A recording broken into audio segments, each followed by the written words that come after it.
Today marks 1 year since George Floyd was murdered by then Minneapolis police officer Derek Chauvin.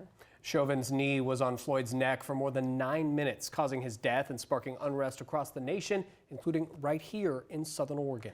NBC5's Anthony Carter has more on how community leaders continue to push for racial equality today. That's our top story tonight at 6. Anthony?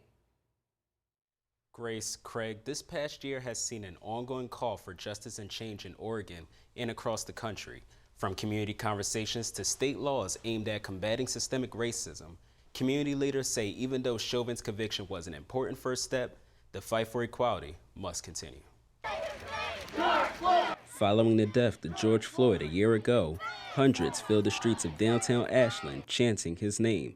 Protests also happened in Medford, Grants Pass, and Klamath Falls after watching a horrific video of Floyd's final moments. It's anger, it's heartbreak, it's, it's devastating. The first thing that popped in my mind was first, I felt so sorry for him and his family.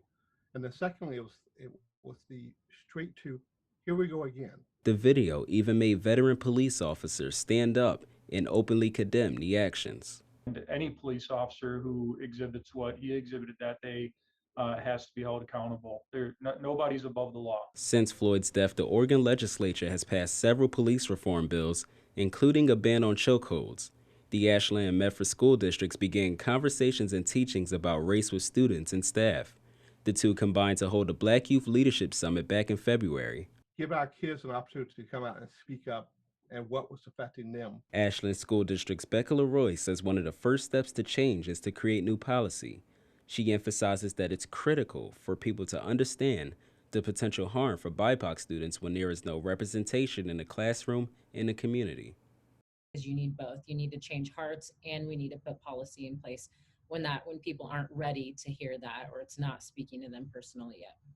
This last month, the Black Alliance and Social Empowerment Group, or BASE, started a new partnership with police departments in Jackson County to create a new community liaison.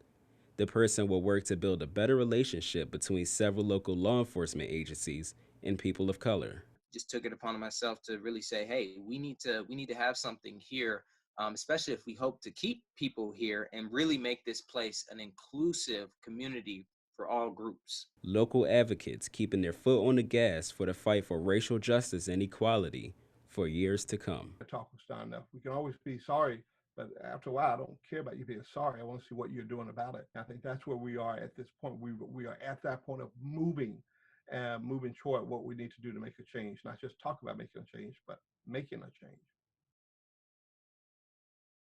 Now, there are numerous ways people can get involved in their community. No matter the cause, many agree the best way to create change is to contact your local, state, and federal leaders and ask for it. Live in studio, Anthony Carter, NBC5 News.